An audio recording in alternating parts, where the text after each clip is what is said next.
You think side dishes were always just mashed potatoes and green beans? Think again. African American kitchens created unforgettable accompaniments that turned ordinary meals into feasts worth remembering. These recipes lived in memory, not cookbooks, passed down through watching and doing. Here are 60 forgotten side dishes we want back. Pickled watermelon rind was one of the most surprising side dishes of the decade, turning what many would throw away into something flavorful and refreshing. Housewives peeled the green outer skin, sliced the white rind, and simmered it in a brine of vinegar, sugar, and spices until it became tender and tangy. The result was a sweet-sour pickle that was served in relish trays or alongside meats. It was a way of practicing thrift while also creating a unique taste that stood out at gatherings. Families valued it because it stretched food further and prevented waste, while guests admired its novelty. Pickled watermelon rind reflected the ingenuity of making use of every part of seasonal produce. It brought brightness to heavy meals and was a talking point at tables where everyone expected the usual pickles. Though it has nearly disappeared today, it once stood proudly as a reminder of how resourcefulness and creativity could turn scraps into something memorable. Shredded potato might sound like the punchline to a joke now, but once upon a time it was a Southern classic that filled old cookbooks and family tables with its quirky, sweet, savory charm. You would take canned pear halves, top them with grated cheese, usually sharp cheddar, and add a dollop of mayonnaise right in the center, sometimes finishing it off with a cherry on top. It was a strange little salad, but folks loved how it balanced salty, creamy, and sweet flavors all on one plate. This dish came straight from the pages of vintage community cookbooks, the kind passed around at church gatherings, luncheons, and backyard picnics all across the South. Pear salad earned its spot at the table because it used affordable pantry staples, dressed up the meal, and stretched ingredients when fresh produce was hard to come by. You might not find it at potlucks today, but back then, seeing those glossy pears and shredded cheese meant your hostess brought out her best, even if the combination raised a few eyebrows. It was strange, it was thrifty, and it was pure vintage comfort on a plate. Sour cream. Roasted Brussels sprouts with bacon were a caramelized, savory side that brought together crispy, tender Brussels sprouts and smoky bacon bits in a perfect marriage of flavors. This dish was a favorite in Betty Crocker cookbooks for its ability to transform a sometimes overlooked vegetable into a crowd-pleasing classic. The sprouts were roasted until their outer leaves turned crisp and golden, while the insides remained tender and sweet. Tossed with crumbled, crispy bacon, the combination delivered smoky richness that balanced the sprouts' natural earthiness and slight bitterness. This side was often served at family dinners and holiday feasts, praised for its simplicity and bold flavor. It perfectly captured the mid-century American love for hearty, flavorful vegetables paired with savory meats. Roasted Brussels sprouts with bacon remains a nostalgic staple that continues to delight those seeking comfort with a little crunch and smoky depth. Sweet corn soufflé was a cloud-baked golden, a dish that seemed to float straight from the oven to the table. The batter began with creamed corn and butter, thickened slightly, and then folded with whipped egg whites until it shimmered like silk. When it baked, it rose tall and trembling, the edges crisping gently while the center stayed soft and full of steam. The smell was warm and sweet, a perfume of corn and cream that filled the kitchen like a promise. Each spoonful melted instantly, light, buttery, and faintly sweet, carrying the taste of summer harvest into winter. It was a dish that required timing and trust, fragile enough to fall if left too long, but worth every second of patience. In the 1940s and 1950s, it was considered refined yet comforting, a touch of elegance on the family table. Children watched it rise like magic through the oven glass, gasping when it came out glowing and proud. Served beside turkey, ham, or roast beef, it offered a gentler kind of richness, one that felt like home dressed for company. Sweet corn soufflé was joy in motion, the fleeting kind of beauty that vanished soon after it was made. Light as air, golden as memory, and impossible not to love. Parsnip and carrot mash was a rustic dish that felt both hearty and refined, depending on how Grandma served it. She would boil peeled carrots and parsnips until soft, then mash them with butter, salt, and just a dash of cream or broth. The result was a golden mash with a hint of sweetness and a whisper of spice, thanks to the natural flavors of the vegetables. It was lighter than mashed potatoes, but still deeply satisfying. Often served alongside roast chicken or pork, it brought color and comfort to the table. Parsnips had a stronger flavor than carrots, so Grandma would sometimes tone it down with a bit of apple or potato if she had it. The mash was served hot, usually with a pat of butter melting into the top, and it filled the kitchen with a rich, earthy smell. These days, most people skip parsnips altogether or never think to mash them. But this was a dish that stretched garden roots into something nourishing and beautiful. It was humble food made with care, and that made all the difference. Eggplant cubes reflected the decade's curiosity with global flavors, even if they were adapted into very simple home versions. Eggplant was chopped into cubes, sautéed in oil, and tossed with curry powder until the pieces turned golden and fragrant.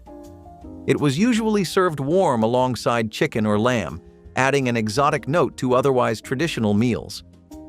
Housewives liked it because it made use of an inexpensive vegetable while giving the impression of sophistication. For adventurous families, it felt like a small culinary trip without leaving the dining room.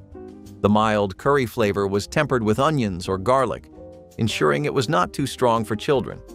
It was an approachable way to introduce spice into a table that often leaned on casseroles and creamed vegetables.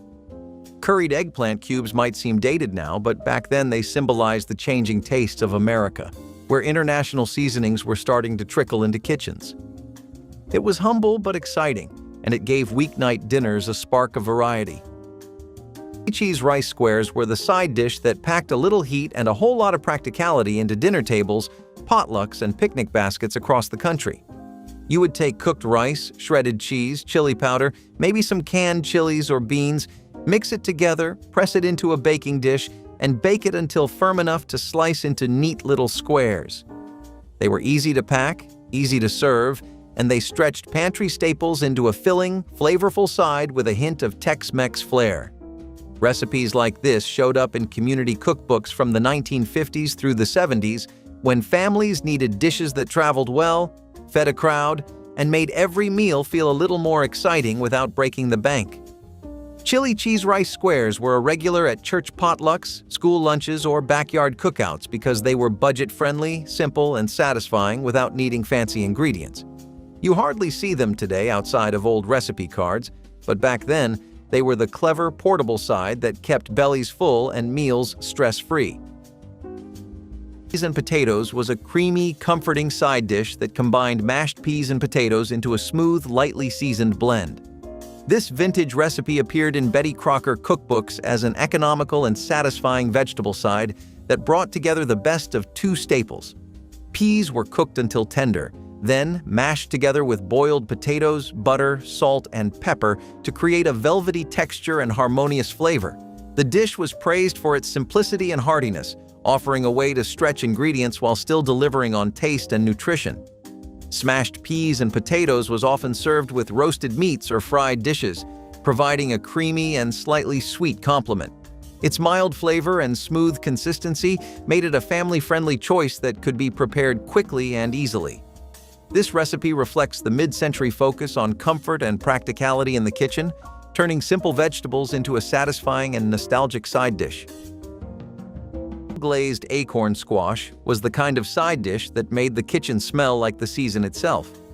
The squash was halved, seeds scooped out, and baked until its flesh softened and deepened in color.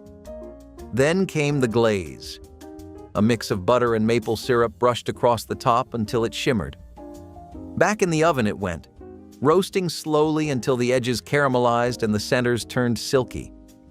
The aroma that filled the air was sweet and woodsy, a hint of maple mixing with the warmth of roasted squash.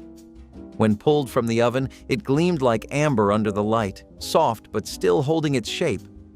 Each bite blended savory and sweet, earthy and bright, like a conversation between autumn and winter. It was a dish that needed no decoration, its natural beauty already enough.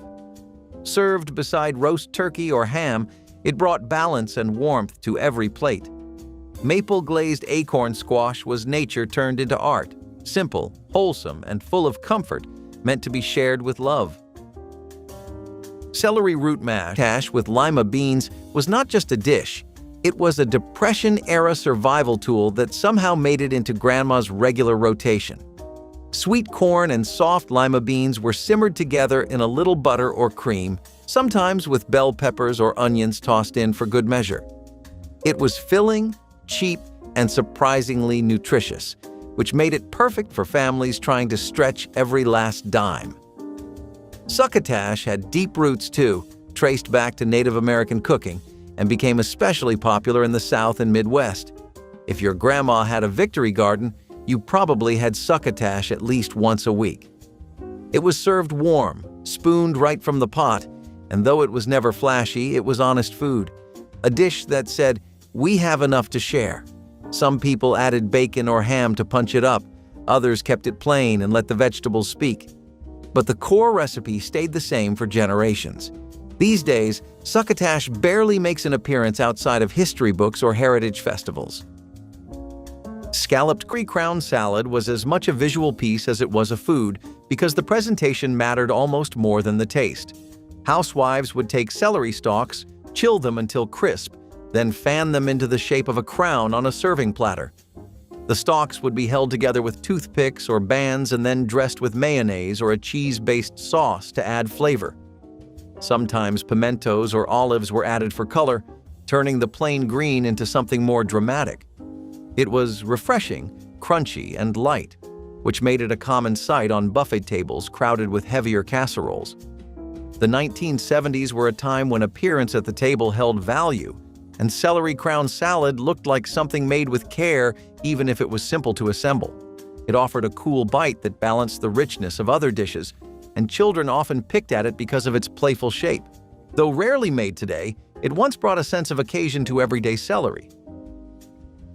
Tomato mock oyster casserole, also known as eggplant dressing, was one of those clever Depression-era recipes that made its way into old cookbooks and never fully disappeared.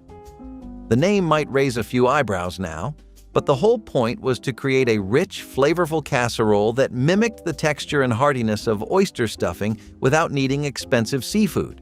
You would take cooked eggplant, breadcrumbs, onions, and herbs, bake it until golden on top, and serve it as a side dish at holiday dinners or Sunday suppers.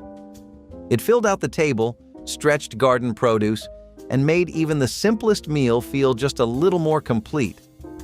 Back then, you could find recipes like this scribbled in the margins of faded cookbooks or passed along at church potlucks. People knew how to make do with what they had, and this casserole proved that even eggplant could stand in for something fancier.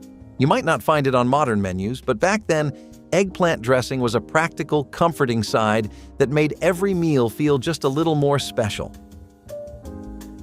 Scalloped cucumber relish was a tangy and crunchy condiment that brought zip and brightness to meals, often found alongside classic meat dishes. This relish, made from finely chopped pickled cucumbers mixed with onions and spices, was a staple in many Betty Crocker cookbooks as a quick way to add flavor contrast and freshness to the dinner plate. The sharp, acidic bite of the pickles balanced rich and savory mains, while the crunchy texture provided a satisfying counterpoint. This relish was versatile, serving as a side accompaniment, a topping for sandwiches, or a tangy addition to barbecue plates. Its bright green color and lively taste made it a beloved component of many mid-century American meals.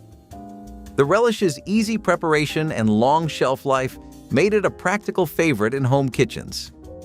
It perfectly captured the era's love for bold flavors and simple, accessible recipes that elevated everyday meals. Glazed pearl onions cabbage was the farmhouse miracle that turned thrift into comfort and simplicity into celebration. Heads of cabbage were sliced, boiled until soft, then layered into a buttered dish with milk, flour, and crumbs before being baked to perfection.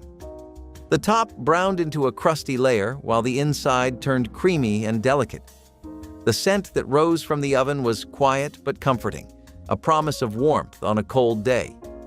Each bite blended sweetness, salt, and cream, the humble cabbage transformed into something rich and gentle.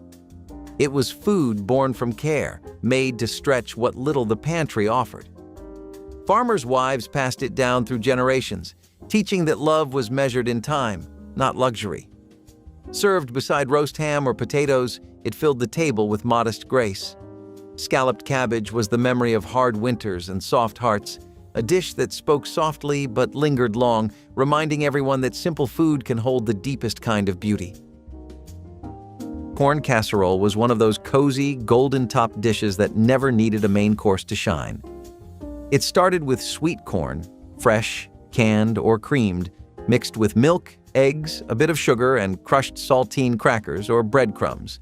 Then it was baked until it set into a soft, custard-like center with a crispy, buttery top.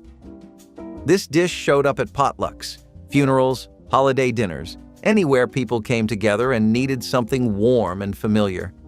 You did not need a lot of money to make it, just pantry staples and a steady oven. The smell alone was enough to call everyone to the table. Some versions had chopped peppers or bits of onion, others stayed simple and sweet. But no matter how you made it, it had the same purpose: comfort. Scalloped corn casserole made vegetables feel indulgent, like something you could take pride in bringing to a neighbor's house. It was the kind of dish that lived in handwritten notes and passed down recipes, not cookbooks with glossy photos. And somewhere along the way, it got pushed aside for flashier sides. But for those who remember, it will always be the taste of home. Creamed cheese soufflé casserole was a simplified take on the classic French soufflé, adapted for the practicality of American households. Instead of fussing with delicate timing and perfect rises, housewives would prepare a cheesy egg mixture and bake it in a casserole dish until puffy and golden. It offered the look and taste of a soufflé without the stress of collapse, making it ideal for potlucks and family dinners. The dish carried a rich, savory flavor that paired well with salads, meats, or even just bread. It was hearty enough to act as a main dish, but usually played the role of a side, standing proudly among other casseroles of the era. For families who wanted to bring something impressive to gatherings, cheese soufflé casserole delivered both taste and reliability. Children liked its creamy texture, while adults appreciated the sense of European flair without complicated cooking. Though the soufflé name gave it elegance, the casserole format made it accessible to everyone. Today it is almost forgotten, but in the 1970s it was a proud showcase of ingenuity.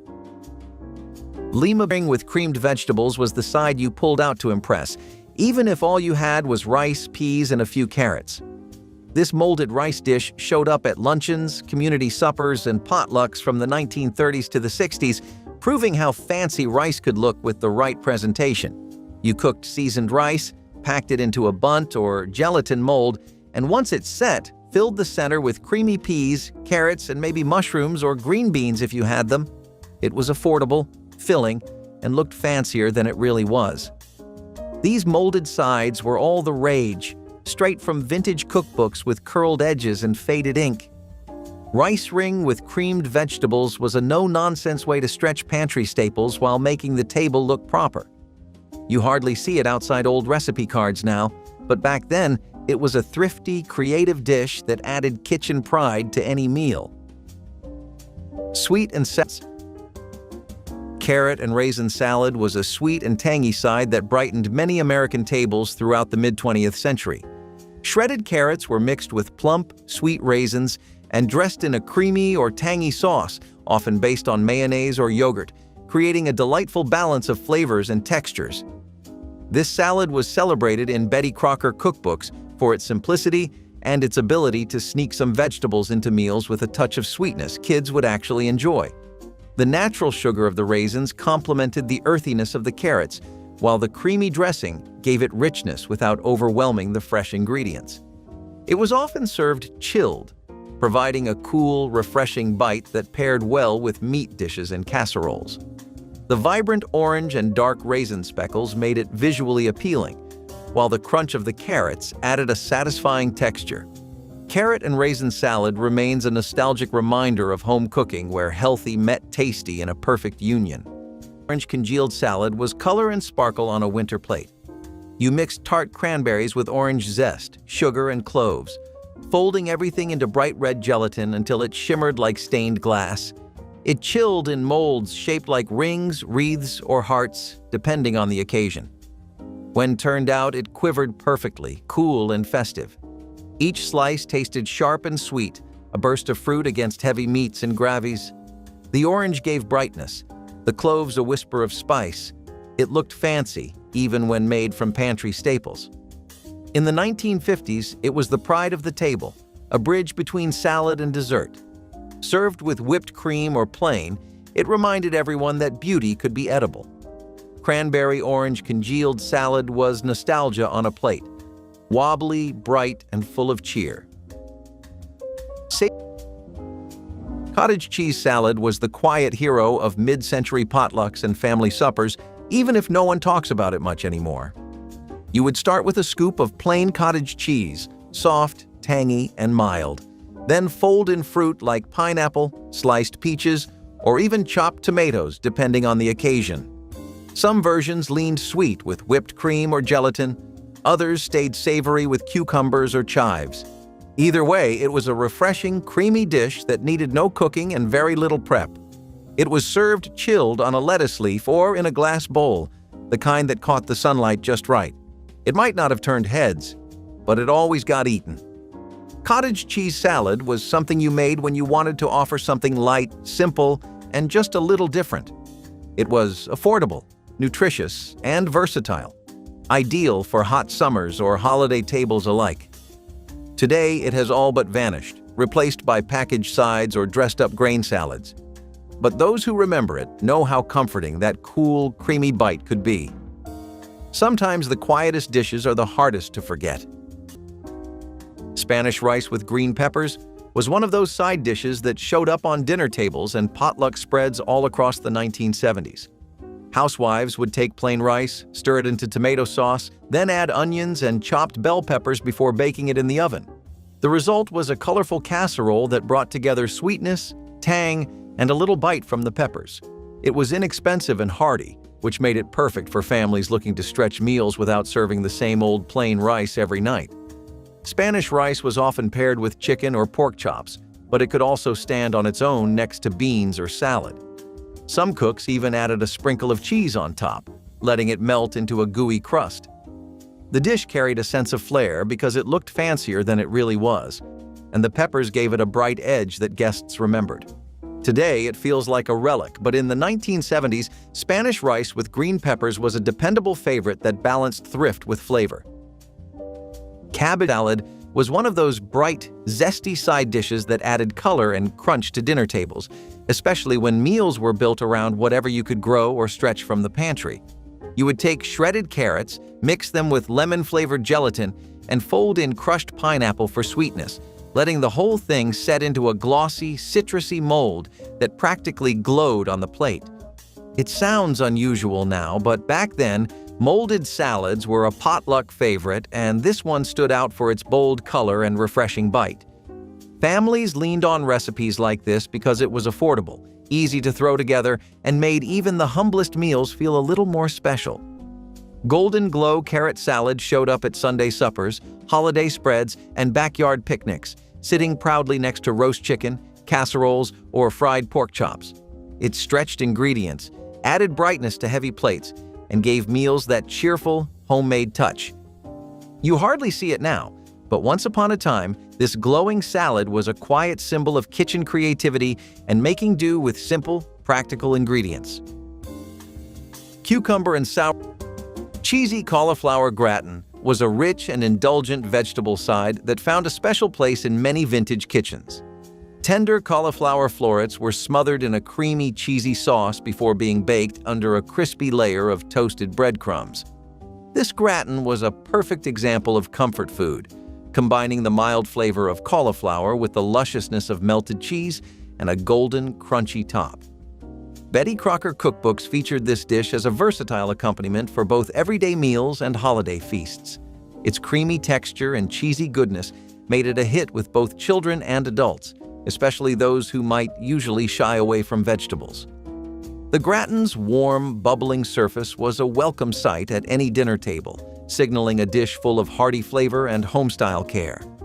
This recipe demonstrated how simple vegetables could be transformed into something special and satisfying, making cheesy cauliflower gratin a nostalgic classic worth revisiting. Applesauce salad was the kind of dish that could only have been born in a mid-century kitchen, where imagination met gelatin and the line between dessert and side dish blurred completely. Applesauce was stirred together with lemon gelatin, sugar, and a touch of cinnamon, then whipped until light enough to catch the air. It poured smooth and glossy into molds shaped like rings, stars, or festive wreaths, ready for the refrigerator's cool embrace. Once firm, it trembled with every touch, shining like glass and smelling faintly of apple pie. Served beside ham or turkey, it added sweetness that balanced the salt of the main meal. The texture melted on the tongue, silky, creamy, and cool. It looked like fun on a plate, the kind of food that made children grin and guests raise an eyebrow. Some topped it with whipped cream, others added chopped nuts for crunch. However it was served, it brought lightness to heavy holiday tables. Applesauce salad was mid-century whimsy at its finest, bright, strange, and full of heart, a small reminder that joy sometimes came in wobbly form. Scalloped oysters were one of those Depression-era dishes that did not have a lick of seafood but still felt like something fancy. Grandma would mix corn, usually fresh or canned, with eggs, flour, and a bit of milk to make a thick batter. Then she would fry little spoonfuls in hot oil or bacon grease until they puffed up golden and crispy around the edges. The name came from the way they looked, round, plump, and golden, like a fried oyster. But they were made of nothing more than corn and love. These fritters were often served as a side dish with soup or meatloaf, or even stacked up for breakfast. They were quick to make, easy to stretch, and always got eaten before they had time to cool. Kids loved them, adults counted on them, and they used up whatever corn you had on hand. Some folks added chopped peppers or onions for extra flavor, but the original was good enough all by itself. Corn oysters were proof that you did not need much to make something satisfying. You just needed a hot pan, a good spoon, and a little bit of memory. Crab salad was the thrifty answer for families who wanted the sophistication of seafood without paying seafood prices. The recipe appeared often in budget cookbooks, calling for shredded vegetables like cabbage or zucchini mixed with mayonnaise and seasoning to mimic the look and texture of crab. A splash of vinegar or lemon juice added tang, while paprika or celery seed provided color and flavor. Served chilled, it was spooned onto lettuce leaves or stuffed into tomatoes, making it look fancier than it really was. Housewives loved it because it gave the illusion of serving something indulgent while costing only pennies. It worked well as a potluck dish since it could be prepared in large batches and kept cool until serving time. For families, it was a playful way to bring variety to the table when fish was out of reach. Though it has mostly disappeared today, mock crab salad captures the spirit of resourceful 1970s cooking, where appearance and ingenuity counted for just as much as actual ingredients. Apricot sauce Jell-O salad was one of those quirky, retro sides that only made sense when you were flipping through the faded pages of mid-century cookbooks. But for years, this was a potluck classic everyone recognized. You would mix sweet applesauce with cinnamon-flavored gelatin, let it chill until firm, and slice it into glossy, bright red servings that wobbled onto dinner plates. Some folks added chopped nuts or whipped topping, but at its core, this recipe was simple, affordable, and stretched pantry staples into a playful sweet side. Applesauce Jell-O salad showed up everywhere from church suppers to backyard picnics, offering a cool, tangy balance to heavy meals like meatloaf, pork chops, or casseroles. It made you smile, even if it raised an eyebrow.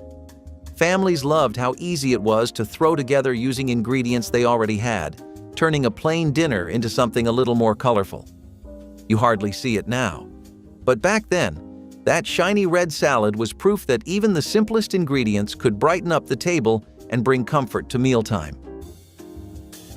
Baked potato salad was a warm variation of the classic salad, combining potatoes with bacon, onions, and a tangy dressing served either hot or cold. This recipe appeared in Betty Crocker cookbooks as a hearty and flavorful side perfect for picnics, barbecues, and potlucks. The potatoes were usually boiled or roasted, then mixed with crisp bacon pieces and sautéed onions, all tossed in a dressing that balanced tanginess with creaminess. Serving the salad warm brought out the depth of flavors and made it especially comforting during cooler months. Its rich yet simple combination of ingredients made it a popular choice for those seeking a side that went beyond the usual. Baked potato salad offered a nostalgic taste of Americana, blending smoky, savory, and tangy notes into one satisfying dish. It captured the mid-century spirit of hearty, shareable food that brought families and friends together around the table. Parsleyed potatoes were proof that simplicity could sparkle. Small new potatoes were boiled until tender, then rolled through a bath of melted butter until their skins shone. A generous handful of fresh parsley was tossed in at the end, its bright green flecks turning the humble dish into something quietly festive. The scent rose warm and buttery, a gentle promise of comfort that drifted from the kitchen to the table. Each bite was soft, salty, and clean, a small pause between the heavier flavors of gravy and roast. They were never the centerpiece, but they grounded every plate, steady, dependable, and full of quiet charm. Housewives in the 1940s and 1950s loved them for their ease and beauty, a way to make an ordinary dinner feel like a feast. They were served from enamel bowls, steaming and fragrant, a green promise of freshness in the middle of winter. Parsleyed potatoes were the kind of food everyone took for granted until the bowl was empty. Humble, pretty, and timeless, they turned every Christmas meal into something balanced, comforting, and complete. Peas and pearl onions were a staple of wintertime cooking, especially when fresh vegetables were hard to come by. Grandma knew how to make something special out of pantry basics, and this dish was proof. Canned or frozen peas were gently warmed with tender pearl onions, often from a jar, and simmered in butter or a light cream sauce. The result was simple but comforting, with just enough sweetness and bite to sit perfectly alongside roast turkey or baked ham. You would see it on holiday tables, often scooped out of a deep ceramic dish with a worn wooden spoon. Some families added herbs like thyme or parsley, but the heart of the recipe never changed. It was about taking small, soft vegetables and giving them care, warmth, and just a bit of love. Peas and pearl onions did not shout for attention. They were the quiet kind of dish that stuck with you anyway. They are almost never made anymore, except by the rare home cook flipping through a dusty cookbook. But for the folks who remember, one bite can bring hot rice salad blended sweet and savory flavors in a way that reflected the experimental side of 1970s kitchens. Cooked rice was chilled and then mixed with apricot preserves, chopped nuts, and sometimes a splash of lemon juice. The mixture was scooped into bowls or molded into rings, often garnished with lettuce for presentation. It was both filling and refreshing, combining the substance of rice with the sweetness of fruit. Housewives liked it because it could be made ahead and served cold, perfect for summer gatherings. The addition of nuts added texture and richness, while the apricot gave it a golden glow that stood out on crowded tables. Children found it fun because it felt like a dessert, while adults appreciated the unusual flavor balance. Apricot rice salad was a reflection of the decade's willingness to blur the lines between savory and sweet, salad and dessert. It is rarely seen today, but it once carried pride as a quirky, eye-catching dish that was affordable. Zucchini with tomatoes was one of those quiet, dependable side dishes that showed up on dinner tables when garden produce was in full swing and folks needed to stretch meals without spending extra money. You would slice up fresh zucchini, toss it with onions, canned tomatoes, maybe a little garlic or herbs, and simmer it down until soft, saucy, and comforting. It was simple, affordable, and practical, making it a favorite in community cookbooks and handwritten recipe cards from the 1940s through the 70s. Families leaned on dishes like this to use up garden harvests or swap in pantry staples when fresh vegetables were scarce. Stewed zucchini with tomatoes showed up at potlucks, Sunday dinners, and quiet weeknight meals, adding a little color and comfort to whatever main dish you managed to scrape together. It might not have been the star of the table, but it was the kind of side that kept everyone full and satisfied, especially when budgets were tight. You do not see it much outside of vintage recipe collections today, but back then, It was a thrifty, nourishing dish that brought humble ingredients to life. Homemade sauerkraut was a tangy, crunchy staple deeply rooted in German-American cooking traditions during the mid-20th century. This fermented cabbage was prized for its sharp flavor and probiotic benefits, offering a unique taste that complemented hearty meats and robust meals. Betty Crocker cookbooks provided simple methods for making sauerkraut at home, emphasizing patience and proper fermentation to achieve the perfect balance of sourness and texture. The process involved shredding cabbage, salting it, and letting it ferment slowly, transforming a basic vegetable into a lively and flavorful side. Sauerkraut was a common accompaniment at family dinners, Oktoberfest celebrations, and holiday feasts, especially in regions with strong German heritage. Its crisp bite and tangy punch added brightness to heavy dishes like sausages and pork roasts. This side dish embodied a connection to heritage and home-style cooking, carrying traditions across generations while offering a distinctive tang that remains beloved by many today. Green bean almond was the quiet elegance of 1970s holiday dining, where French refinement met American practicality. The rough, knobby root, unassuming and pale, hid a tender heart beneath its coarse skin. Peeled, diced, and simmered until soft, it was mashed with butter, cream, and a touch of salt until it turned smooth and velvety. Its flavor was delicate, a balance between potatoes' richness and celery's brightness, earthy but faintly floral.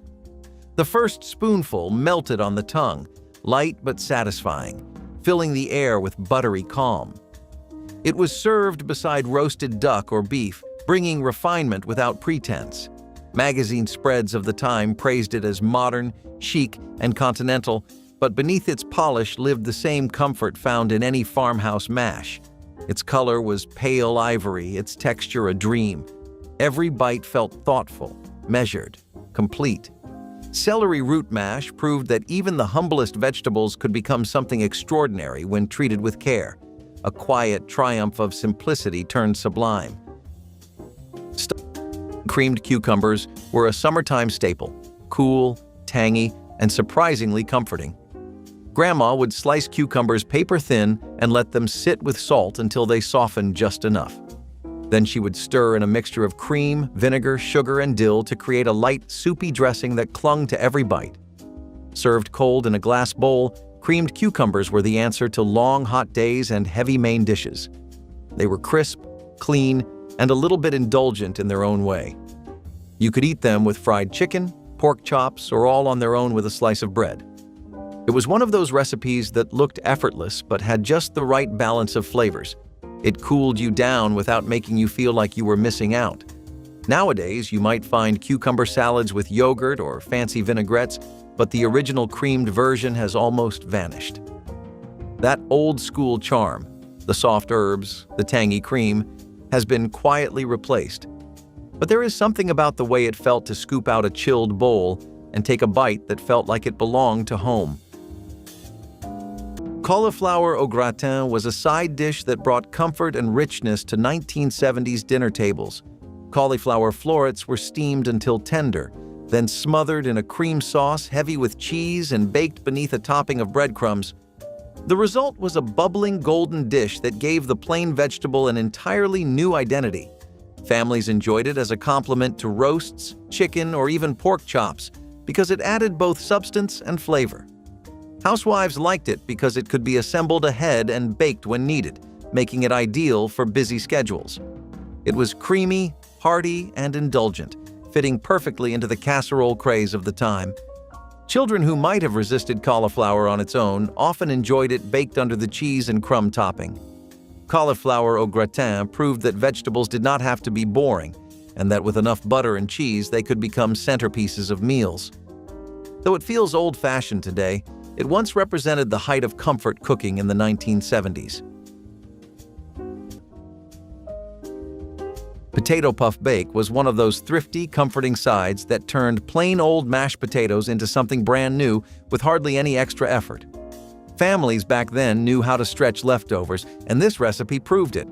You would take yesterday's mashed potatoes, mix in an egg or two, maybe a little butter or milk, and bake them in small mounds until they puffed up golden brown on the outside but stayed soft and fluffy in the center. Potato puff bake found its way into all those old spiral-bound cookbooks and handwritten recipe cards because it was cheap, filling, and practical. Back in the day, wasting food was not an option, and turning leftovers into something that felt special at dinner was just smart kitchen work.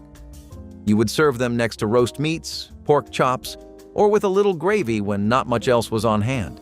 It was simple, it was satisfying, and it made a plain meal stretch farther.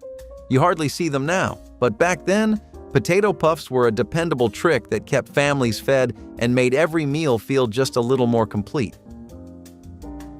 Chili baked sweet potato fries were a popular twist on the classic potato side, offering a sweet and savory alternative that baked to crispy perfection.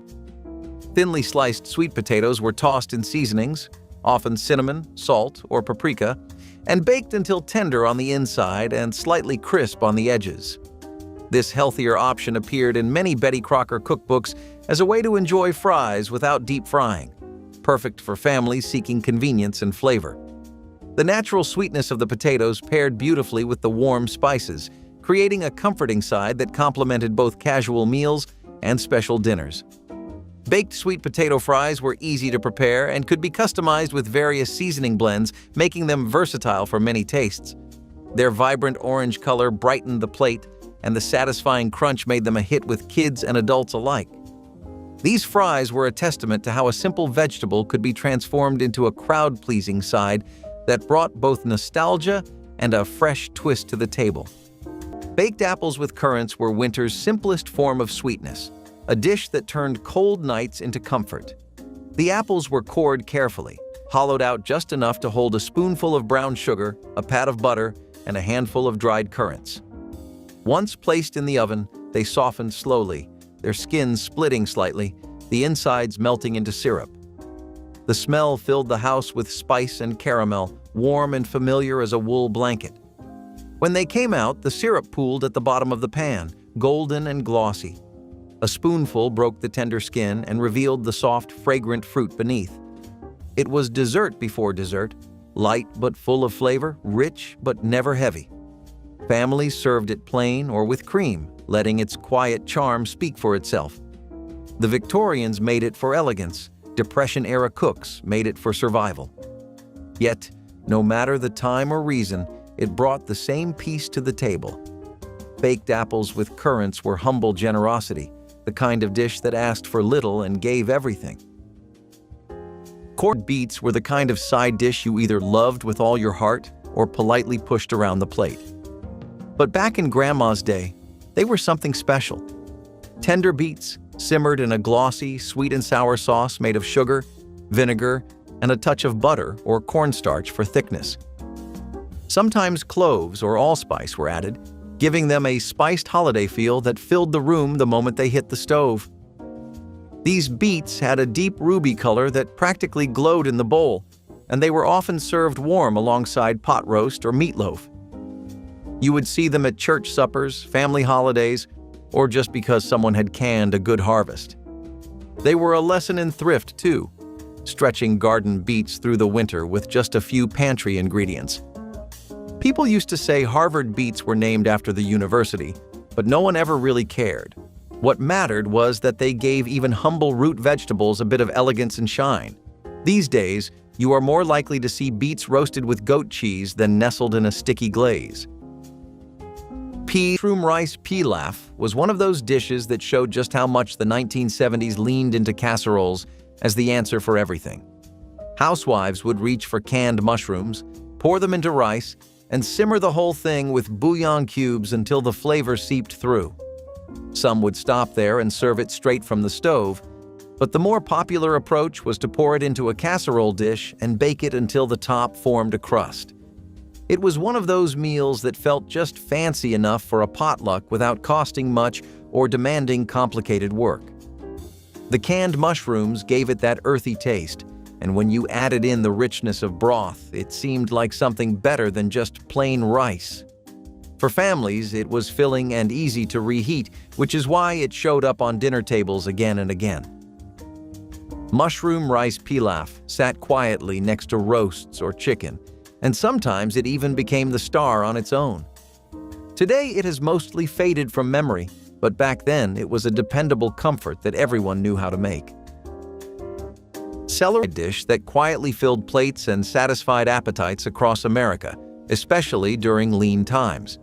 You would boil small baby potatoes, toss them in butter, sprinkle with chopped parsley, and serve them up next to roast beef, fried chicken, or whatever you had on the table that night. It was not flashy, but back in the day, that was the whole point. Simple, affordable, filling, and easy to dress up with ingredients straight from your garden or pantry. You would find recipes like this tucked in the pages of faded cookbooks from the 1930s to the 70s, passed along at potlucks and family dinners. Buttered parsley potatoes were proof that you did not need much to make a side dish feel complete. They soaked up gravy, balanced out heavier meals, and stretched your groceries farther when money was tight. These days, they have slipped off most dinner tables, but back then, a bowl of buttery potatoes meant you brought comfort, simplicity, and just a little bit of pride to the meal. Golden Glow carrot orange Jell-O salad was a shining star of many a mid-century dinner spread, bringing a burst of sunshine to the table. This side dish combined citrusy gelatin with crushed pineapple or mandarin oranges, offering a sweet and tangy profile that refreshed the palate between heavier courses. The translucent orange hue gleamed under the dining room light, hinting at the fruity delight within. It was common to find recipes in Betty Crocker cookbooks encouraging creative additions like mini marshmallows, shredded coconut, or chopped nuts for added texture. The cool, wobbly nature of the Jell-O made it a playful contrast to the warm, savory mains. This salad was often served chilled, providing a moment of lightness and joy during meals where meat and potatoes dominated. Kids loved it for its sweetness and fun texture, while adults appreciated the nostalgia it evoked. Its simplicity made it a go-to for busy home cooks, and its bright flavor profile helped lift spirits, especially during winter months. Orange Jell-O salad was truly a dessert and a side dish all wrapped in one delightful package. Casserole was golden comfort baked into a dish that smelled like warmth and community. Cooked hominy, soft kernels of corn, was mixed with melted cheese, milk, and butter, then spread into a casserole dish and topped with breadcrumbs for that perfect crunch. When it baked, the top browned beautifully, crisp around the edges, while the inside turned creamy and rich.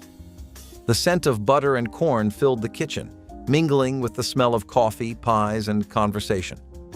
It was mild, mellow, and deeply Southern, made for church potlucks, family gatherings, and winter suppers where food meant togetherness. Every scoop held the taste of home, soft and satisfying, with the kind of richness that didn't need dressing up. In the 1950s, dishes like this were passed around on long, folding tables under buzzing lights, each one proudly homemade. You could almost hear the laughter echoing off the linoleum floors as plates clinked and stories passed hands. Hominy casserole wasn't fancy, but it didn't have to be. It was food that fed both body and spirit, warm, generous, and impossible to forget. Maple bell peppers were a dish that turned summer garden bounty into something worth remembering. Grandma would take big, shiny peppers, green or red depending on what grew best, and hollow them out with care. Then came the filling, cooked rice mixed with cheese, vegetables, tomato sauce, and sometimes ground beef or beans. She would bake them until the peppers softened and the tops browned just slightly. The dish smelled like comfort itself, bubbling quietly in a worn-out casserole pan. These stuffed peppers were served warm, but tasted just as good the next day out of the icebox. They were frugal, filling, and full of flavor, ideal for feeding a crowd with just a few ingredients. For many families, they were a way to use up leftovers and still put something beautiful on the table. The colors alone made them feel like a celebration. They are still made here and there, but often buried under cheese or too fussy to feel the same. The original ones were about balance, vegetables doing the heavy lifting, rice carrying the weight. They were summer in edible form, baked in love. Potato aspic with shrimp garnish might be the ultimate example of how far gelatin molds could be pushed during the 1970s. Housewives would take tomato juice, mix it with unflavored gelatin, and let it set in ornate molds until it became a firm, jiggling centerpiece. On top of that shimmering red dome, cold shrimp would be arranged in neat patterns, often crowned with parsley for decoration. The dish was tangy, savory, and oddly refreshing, though the texture caught some people off guard. It was served cold as a side or appetizer, sometimes sliced into wedges like a cake. For potlucks and luncheons, tomato aspic stood out on the table because it looked unusual and sophisticated. It was the kind of dish that showed effort and creativity, even if guests approached it with caution. In an era that loved experimentation with molds, this savory gelatin became a conversation starter as much as a food. Though long gone from modern tables, it represents the quirky inventiveness of 1970s kitchens. Golden Victor sounds like a recipe that came from a fancy hotel menu, but this marinated celery dish made its way into regular households thanks to those old cookbook collections in every drawer.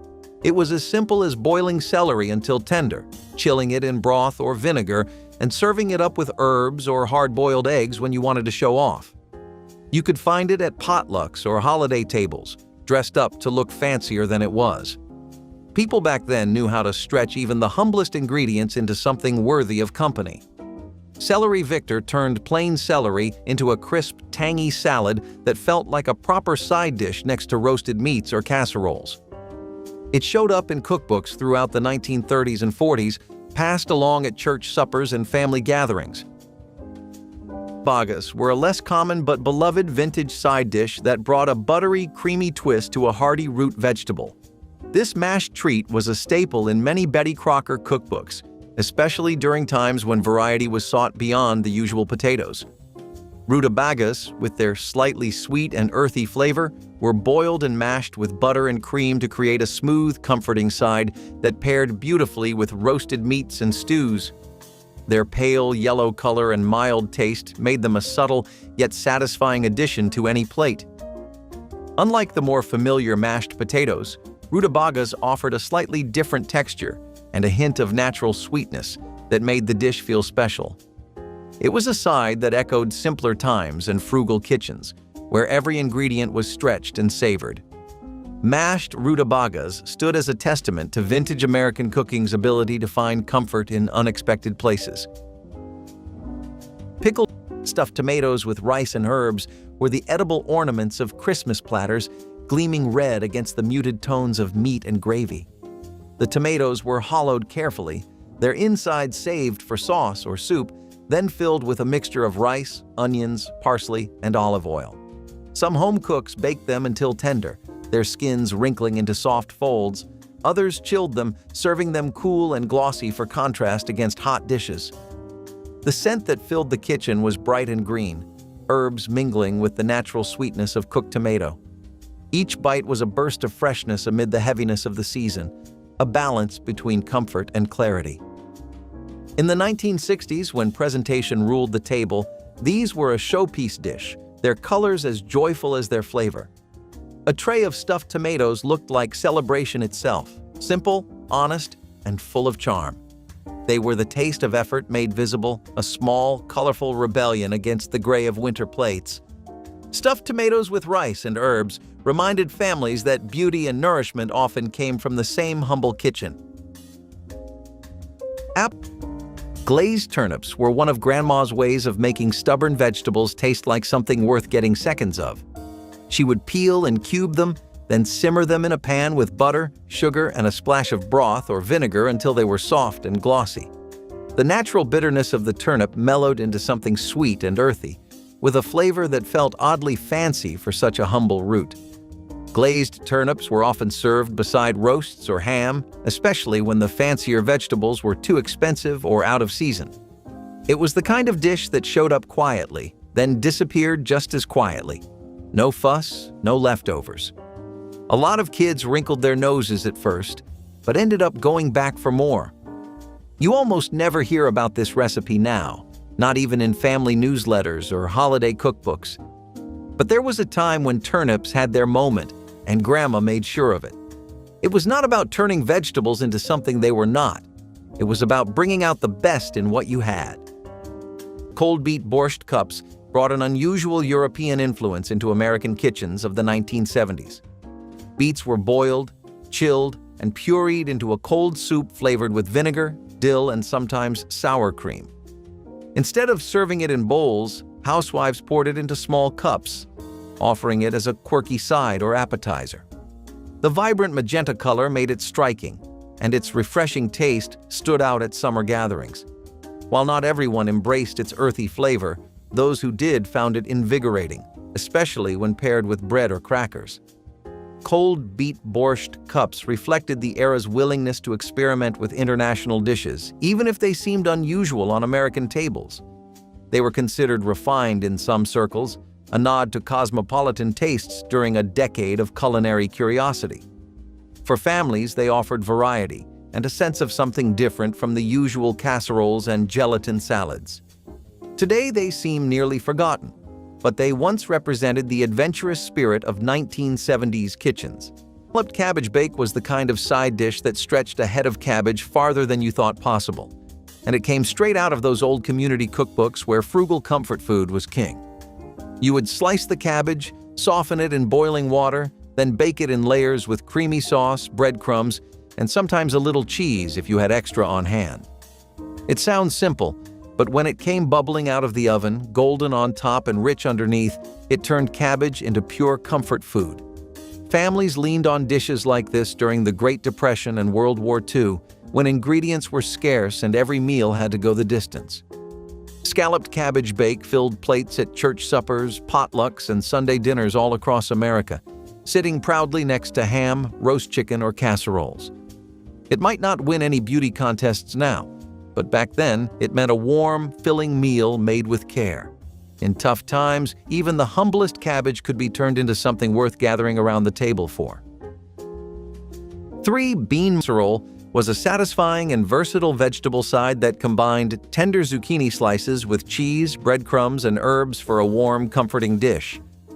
This casserole appeared frequently in Betty Crocker cookbooks as an easy way to make use of garden-fresh zucchini or grocery store finds. The zucchini was layered or mixed with a creamy cheese sauce, topped with crunchy breadcrumbs, then baked until golden brown and bubbling. This method brought out the best in zucchini's mild flavor, adding richness and texture that made the dish irresistible. The herbs provided fragrant notes that elevated the casserole's taste, while the toasted crust added a delightful contrast to the soft interior. Ideal for summer dinners or holiday spreads, baked zucchini casserole was cherished for its combination of freshness, comfort, and ease. It offered a delicious way to enjoy vegetables that felt indulgent without being heavy. This recipe was a testament to mid-century ingenuity in the kitchen, turning simple ingredients into something truly special. Creamed spinach. Harvard beets brought color and character to the winter table, gleaming like tiny jewels under the soft glow of kitchen light. Sliced thin and simmered in a blend of vinegar, sugar, and butter, they transformed from simple roots into something glossy, fragrant, and unforgettable. The sauce thickened slowly, clinging to each slice in a ruby glaze that shimmered like glass. When spooned onto a plate, their deep red stood out against the pale tones of mashed potatoes and the dark browns of roasts. The flavor was a perfect balance, sweet, tart, and just a little smoky, cutting through heavy gravies with a clean brightness that woke up the palate. They were proof that even the humblest vegetable could taste like luxury when treated with care.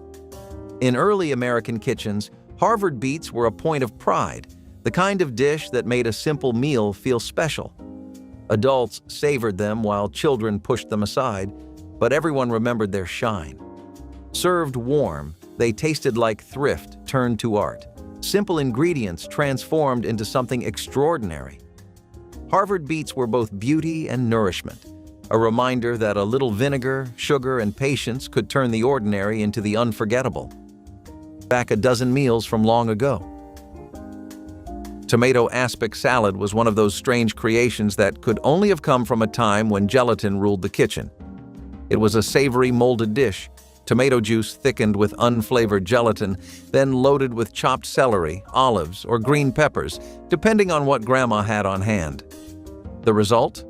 A firm, wobbly side dish served cold, usually cut into slices or cubes and placed proudly next to roast beef or deviled eggs. People either adored it or found it baffling, but no one forgot it. Tomato aspic was especially popular at luncheons, bridge clubs, and church picnics, where presentation mattered just as much as taste.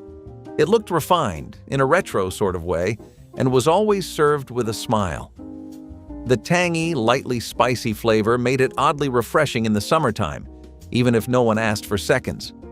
Some recipes even added a dab of mayonnaise on top to finish the look. Today, tomato aspic is more often the butt of jokes than a dish on the menu. But for those who grew up with it, it brings back memories of glass dishes, ruffled tablecloths, and a different kind of dining pride. Prune whip mold was a dessert-like side dish that found its way onto many 1970s tables. Prunes were stewed until soft, whipped into a light puree, and folded with gelatin and whipped cream. The mixture was poured into molds and chilled until it set, creating a delicate, airy texture. The flavor was sweet yet mild, offering a way to enjoy fruit in a new and interesting form. It was often served in slices or scoops, sometimes topped with extra cream or nuts. Housewives relied on prune whip mold because it was easy to prepare, inexpensive, and could be made ahead of time for gatherings. It appealed especially to adults who appreciated its subtle sweetness and lightness after heavy main dishes. Prune whip mold carried the same charm as other gelatin-based recipes of the era, with the bonus of feeling wholesome thanks to the fruit base. Though it has nearly disappeared from menus today, it once held a firm place as a creative, thrifty, and surprisingly elegant dish for families and guests alike. Now this one might raise some eyebrows. Barbecue raccoon? Yes, you heard that right. While it might seem unconventional, raccoon meat has been a dietary staple in certain regions for centuries. Barbecue raccoon might sound like something out of a wild adventure, but it was once a popular choice in rural barbecues. Raccoon, often considered a pest in urban areas, is actually a lean and flavorful game meat. It's packed with protein and low in fat, making it a healthy option when prepared correctly. In rural areas, where raccoon populations are more abundant, hunting and consuming this meat has been a tradition passed down through generations. The preparation of barbecue raccoon involves marinating the meat and then grilling it to achieve a smoky, savory flavor. It's important to clean the meat properly before cooking it up, or else you're in for some serious food poisoning. While raccoon might not be a common choice for modern barbecue, it's a reminder of how barbecue traditions have always been influenced by local resources and regional tastes. Sweet corn relish was a tangy and sweet condiment made from fresh corn kernels combined with onions and peppers, often pickled to create a crunchy, flavorful side. This relish was featured in Betty Crocker cookbooks as a versatile accompaniment that added zest and texture to sandwiches, grilled meats, and picnic spreads. The corn was mixed with diced onions and sweet or hot peppers, then dressed in a vinegar-based solution that gave it a bright, tangy kick. Sweet corn relish was prized for its balance of sweetness from the corn and sharpness from the pickling, creating a refreshing counterpoint to heavier dishes.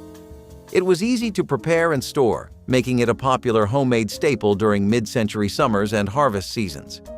This relish captured the era's enthusiasm for preserving fresh produce while adding bold flavor to everyday meals. Its crunchy texture and lively taste made it a memorable and well-loved side that brought brightness to any plate.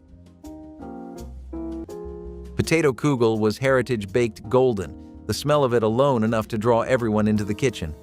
Grated potatoes, onion, and eggs came together in a mixture both rustic and perfect, seasoned with little more than salt, pepper, and faith in the oven. When it baked, the edges crisped to deep bronze while the inside stayed soft and tender. The scent was earthy and rich, a reminder of shared meals and passed-down recipes.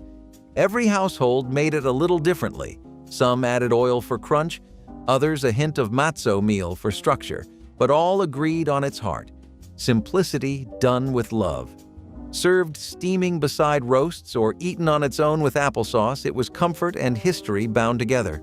The first bite was always the same: crisp shell, creamy center, warmth spreading through you like memory itself.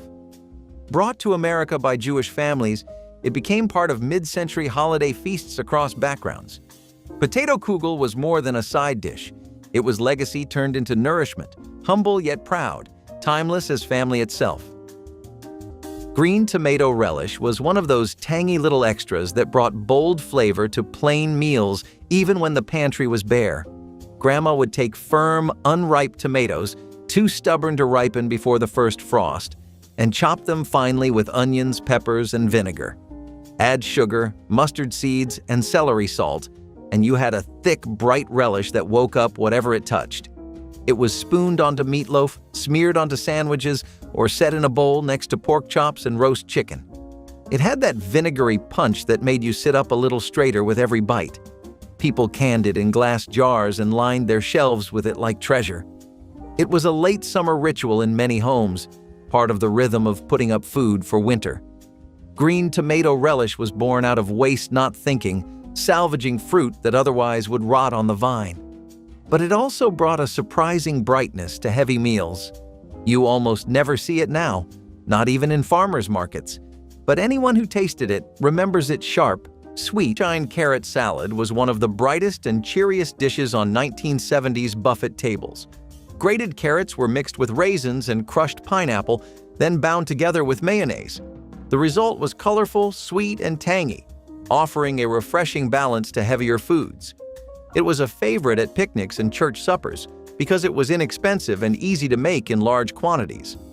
Housewives liked it because it looked vibrant and wholesome, while children enjoyed the sweet fruit mixed in with the vegetables. It carried the cheerful name of Sunshine Carrot Salad because of its bright orange hue and fruity flavor. The mayonnaise added creaminess that turned it into more of a salad than a dessert, though it walked the line between the two. Sunshine Carrot Salad may not have survived modern tastes, but in the 1970s it represented the desire to make everyday vegetables more appealing. It was simple, colorful, and dependable, which made it a lasting memory for many families. Vegetable medley was the crunchy, thrifty side dish that showed up at potlucks and family dinners, straight from those old spiral-bound cookbooks. You would take canned or frozen vegetables, stir them with cream sauce, pour it into a casserole dish, and finish it with a layer of crushed cornflakes before baking. It sounds unusual now, but back then, this topping was genius. It added crunch, stretched ingredients, and turned plain vegetables into something hearty. Cornflake-topped vegetable medley earned its spot at the table because it made basic produce feel dressed up enough for guests or holidays. It sat proudly next to meatloaf, roast turkey, or ham, offering crispy contrast to heavier mains. Families loved it for how easy it was to throw together, how well it traveled to potlucks, and how much kids liked the crunchy topping. You hardly see it now, but back then, that golden cornflake crust meant you brought your best, even when groceries were tight. It proved simple ingredients could still make a meal feel special and complete. Peach cottage fried okra bites were a popular Southern-inspired side dish made by breading and frying bite-sized pieces of tender okra until golden and crispy. This dish was celebrated in Betty Crocker cookbooks for its crunchy texture and distinct Southern charm, bringing a satisfying crispness to the dinner table. The okra was sliced into small rounds, dipped in seasoned cornmeal or flour mixtures, then fried in hot oil to create a crunchy exterior that contrasted with the okra's soft, slightly mucilaginous inside. Fried okra bites were a favorite at family barbecues, picnics, and holiday feasts, often served alongside fried chicken and other comfort foods. Their crispy coating and mild flavor made them a hit with kids and adults alike. This dish represented mid-century America's love for Southern flavors and the creative use of regional ingredients in everyday cooking. Fried okra bites remain a nostalgic reminder of communal gatherings filled with hearty, flavorful food. Smashed peas, browned butter carrots with dill were sunshine on a winter table, a dish that brought a touch of color to the gray days between holidays. Fresh carrots were peeled, sliced, and boiled until tender, their natural sweetness just beginning to show. Then came the magic. The butter left to brown in a skillet until nutty and fragrant, releasing a smell that felt both warm and indulgent. The carrots were tossed in the bubbling butter, shimmering as they took on that deep golden hue. A scattering of dill finished the dish, green flecks bright against the orange glaze. The taste was balanced and pure, sweet from the carrots, rich from the butter, and lightly herbal from the dill. It was simple enough for a weeknight, yet elegant enough for a Christmas spread. In 1950s kitchens, this dish was considered sophistication on a budget, proof that presentation mattered just as much as effort. Served steaming beside roasts and gravies, browned butter carrots with dill caught the light like jewels, small reminders that beauty could come from the simplest ingredients. Celery was the quiet guest at the table. Never the centerpiece, but always welcome beside a roast or baked chicken. Celery might not sound exciting today, but back then it was a dependable staple, easy to grow and even easier to find at the corner grocer. Grandma would simmer sliced celery until just tender, then bathe it in a velvety white sauce made from milk, butter, and a dusting of flour. Sometimes she would add a splash of broth or a sprinkle of nutmeg to make it more elegant. It was soft, mild, and deeply nostalgic, food that asked nothing of you except to slow down and enjoy it. You would find creamed celery at Sunday suppers, Easter dinners, and any meal where someone wanted to show they cared. It was not flashy, but that was never the point. It reminded people of gentler times, of manners and matching dishes and sitting down to eat as a family. These days, celery is more likely to end up in juice or chopped raw into a dressing mold was one of the more daring uses of gelatin during the decade, turning salad dressing into a solid side dish. Housewives would combine French dressing with unflavored gelatin, then fold in vegetables like celery, olives, or green peppers before letting it set in ornate molds. The result was a wobbly, tangy creation that looked almost too strange to eat, but always sparked conversation. Served sliced, it offered bright color and unusual texture alongside heavier mains. Some versions included hard-boiled eggs for extra substance. French dressing mold reflected the obsession with molds that swept through kitchens at the time, where anything could be transformed into a shimmering side. It was thrifty, it was experimental, and it carried the charm of novelty. Though it is hard to imagine today, guests once accepted it as part of the playful spread. French dressing mold may not have aged well, but it remains a clear reminder of the fearless culinary creativity of the 1970s. Puffed olives was one of those curious gelatin-based sides that ruled vintage cookbooks, but slipped quietly off dinner tables as times changed. You would take savory tomato juice or seasoned broth, mix it with gelatin, and suspend chopped celery, olives, and sometimes hard-boiled eggs inside, then chill it in a mold until firm. It sounds strange now, but back in the 1950s and 60s, molded salads were a symbol of pride and resourcefulness, showing up at luncheons, holiday dinners, and potlucks all across America. Tomato aspic was considered elegant, even a little fancy, turning pantry staples into a glossy, structured side that balanced out roast meats, fried chicken, or whatever leftovers you had. Families leaned on recipes like this to stretch groceries and bring something unique to the table without spending a fortune. It looked impressive, it used affordable ingredients, and it made even the simplest meal feel dressed up. You might not see tomato aspic much today outside of retro cookbooks or quirky food blogs, but back then, it was proof that creativity and practicality ruled the kitchen, no matter how odd the presentation looked. Baked cheese grits. Baked parsnips with honey was a sweet and warming side that showcased roasted parsnips glazed with honey and herbs for a unique vintage flavor. This dish appeared in Betty Crocker cookbooks as a comforting root vegetable recipe that turned humble parsnips into a subtly sweet, caramelized delight. The parsnips were peeled, sliced, and baked until tender, then drizzled with honey and sprinkled with herbs such as thyme or rosemary to add fragrance and depth. The honey enhanced the natural sweetness of the parsnips, creating a rich glaze that coated each bite with warmth and flavor. Served alongside roasted meats or poultry, this side brought a touch of elegance and seasonal comfort to the table.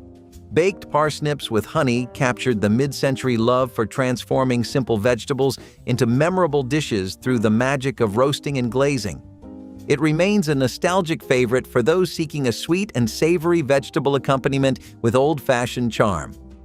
Baked rice with raisins and cinnamon was comfort dressed in sweetness, a dish born from thrift and transformed by love. The rice simmered slowly in milk and sugar, soaking up every bit of warmth until it turned soft and creamy. Butter melted in last, followed by a handful of golden raisins that plumped in the heat. A dusting of cinnamon crowned it, turning the air rich with spice and memory.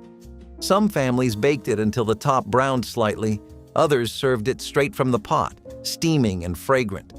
Each spoonful carried both sweetness and substance, a perfect bridge between side and dessert. The raisins added brightness, the cinnamon gave warmth, and together they turned humble rice into something celebratory. It was a dish found in immigrant homes across America, bringing together old traditions and new beginnings. Served warm beside roasts or cool the next morning with milk, it never lost its quiet charm. Baked rice with raisins and cinnamon was a recipe of heart and heritage, simple, tender, and timeless. Cornmeal mush was a dish born out of need but remembered for its quiet comfort. Grandma would cook cornmeal slowly with water or milk until it thickened into a soft porridge, then pour it into a pan to chill overnight. By morning, it would be firm enough to slice, and she would fry it in a hot skillet until the edges turned crisp and golden. It was eaten with butter, syrup, or even a fried egg on top, whatever the pantry allowed. This was not flashy food, it was sustenance, plain and simple. But it filled bellies, warmed cold mornings, and never cost more than a few cents to make. Some people grew up thinking of it as Southern fare, others knew it as polenta, but in Grandma's kitchen it was just cornmeal mush. It showed up at breakfast more often than not, especially during lean months. These days, it is almost never mentioned outside of old cookbooks or Appalachian food blogs. But it deserves a second look. Few dishes stretch so far, last so long, or feel quite so honest on a plate. Cheese ring with vegetables was another molded side dish that highlighted how much the 1970s embraced shapes and presentation. Cottage cheese was whipped with gelatin until it could hold its form, then set into a ring mold and chilled. The hollow center was filled with cold vegetables like peppers, celery, or cucumbers. The dish was creamy, tangy, and refreshing, making it a curious addition to potlucks and luncheons. Guests were often impressed by its tidy presentation, and the mixture of textures made it interesting to eat. It was one of those recipes that stretched inexpensive cottage cheese into something bigger and more impressive. Housewives valued it because it could be made ahead and kept chilled until serving time, freeing up energy for other preparations. It was thrifty but visually striking, capturing the era's fascination with molds. While it may not appeal to modern tastes, cottage cheese ring with vegetables once stood as a proud centerpiece of 1970s gatherings. Cold-spiced, sweet side dish that brought cozy comfort to dinner tables, especially when ingredients were scarce. You would core apples, fill them with raisins, brown sugar, and cinnamon, and bake them until bubbling with syrupy goodness. It was simple, affordable, and made with pantry staples that stretched meals and added sweetness to the table.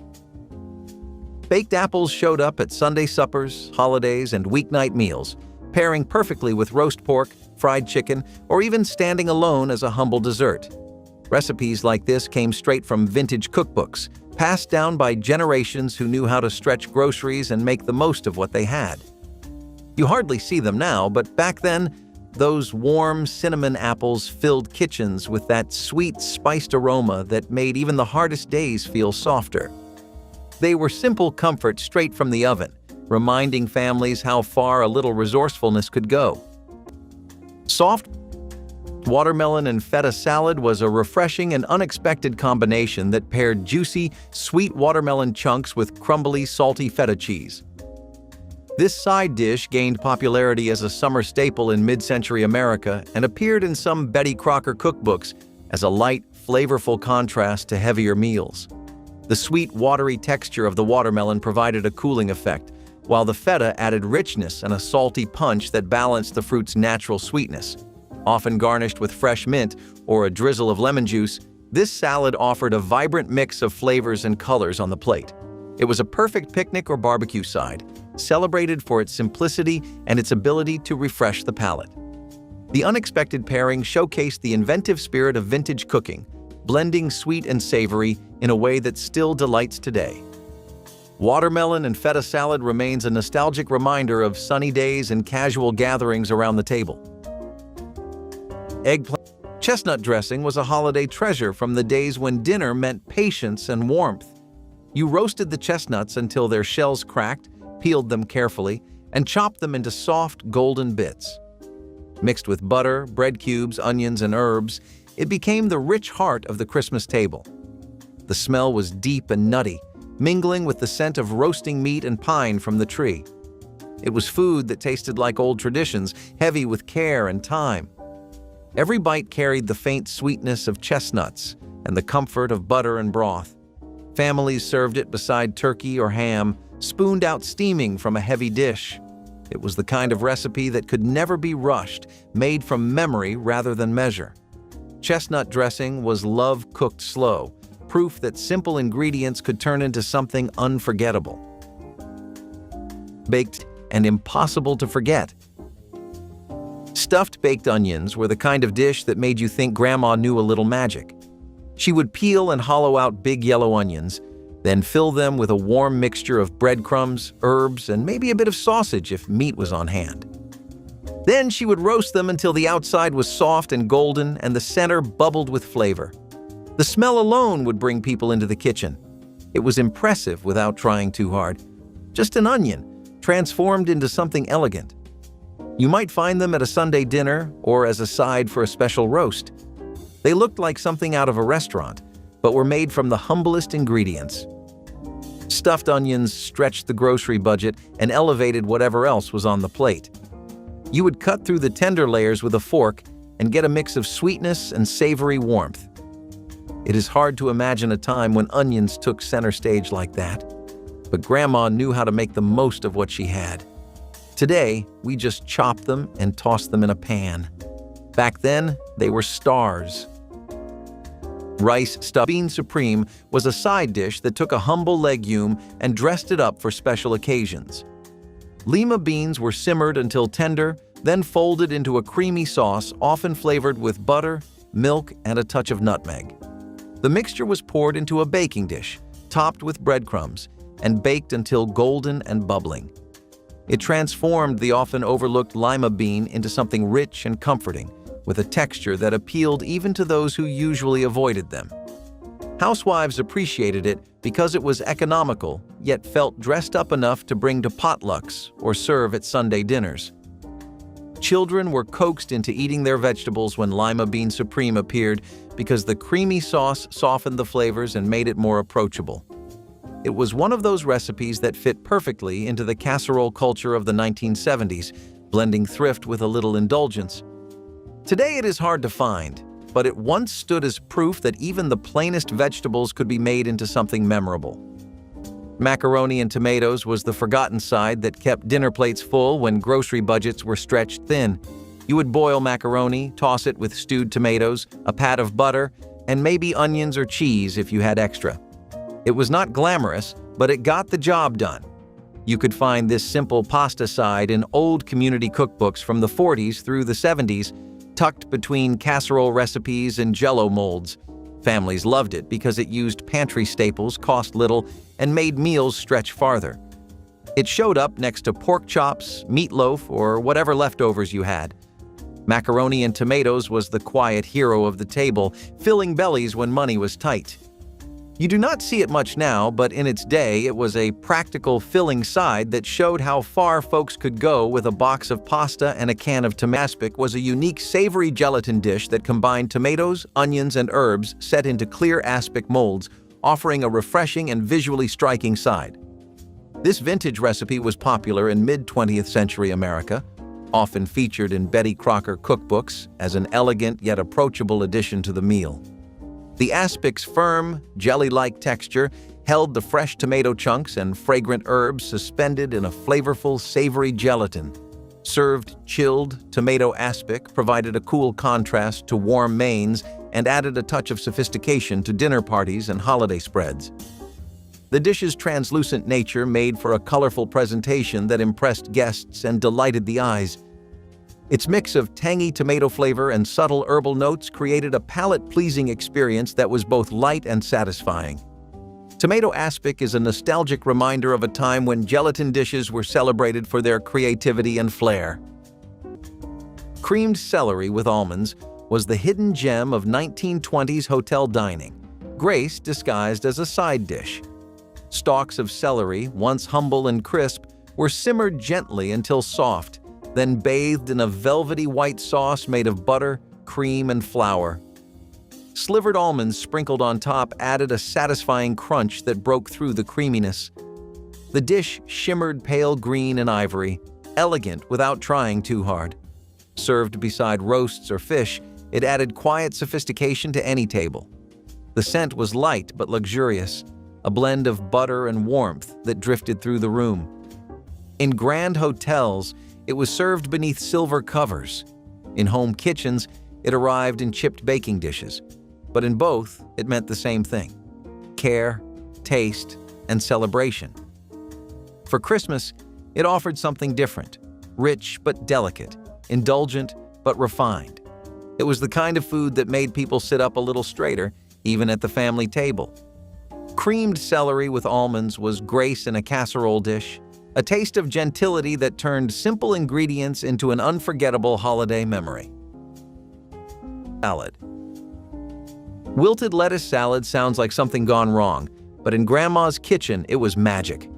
She would start with tender leaf lettuce, picked fresh if she had a garden, and pour a hot dressing made from bacon drippings, vinegar, sugar, and salt right over the top.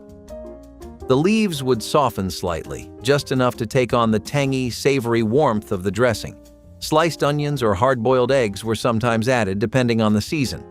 It was best eaten immediately, while still warm, and it felt like a treat, even though it was made from next to nothing. The flavor was bold, salty-sweet, and impossible to forget. Wilted lettuce was especially common in the Appalachian South and the Midwest, where thrift met tradition in the best ways. It turned plain greens into something special without needing cheese, croutons, or bottled dressing. These days, people want their salads cold and crisp, but there was something deeply satisfying about a bowl of warm greens straight from Grandma's hands. Corn glow salad was another brightly colored creation that turned up at nearly every church gathering or family potluck.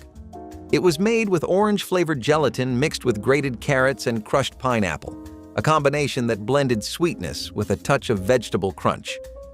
Housewives would prepare it in large molds or pans and slice it into cubes or wedges, sometimes topping it with whipped cream or a creamy dressing. The bright orange color made it visually striking, earning its name as it seemed to glow under the lights of buffet tables. It was sweet enough that children loved it, but the carrots gave it the illusion of being healthy. Families considered it a salad even though it leaned more toward dessert, because gelatin salads were a category all their own in that decade. Golden Glow salad showed how creative cooks could get with inexpensive pantry items, turning 3 simple ingredients into a memorable side dish. Though it rarely appears today, its place in 1970s potluck culture was nearly guaranteed. Potatoes. Pineapple cheese salad sounds like one of those retro recipes that people talk about with equal parts horror and nostalgia, but this sweet and savory mashup was a potluck star once upon a time. You would mix canned pineapple chunks with shredded cheddar cheese and mayonnaise, sometimes tossing in a maraschino cherry on top to seal the deal. It sounds like a strange combination today, but back in the 1950s and 60s, recipes like this came straight out of the old spiral-bound cookbooks tucked in every kitchen drawer. People loved it for its bright, tangy sweetness and how easy it was to throw together with cheap pantry staples. Pineapple cheese salad showed up at luncheons, holiday tables, and potlucks, holding its own next to roast turkey, ham, or casseroles. It might raise a few eyebrows now, but back then, that quirky little salad was a way to dress up a meal and bring something special to the table without spending a fortune. In its day, this strange, creamy creation meant you came prepared.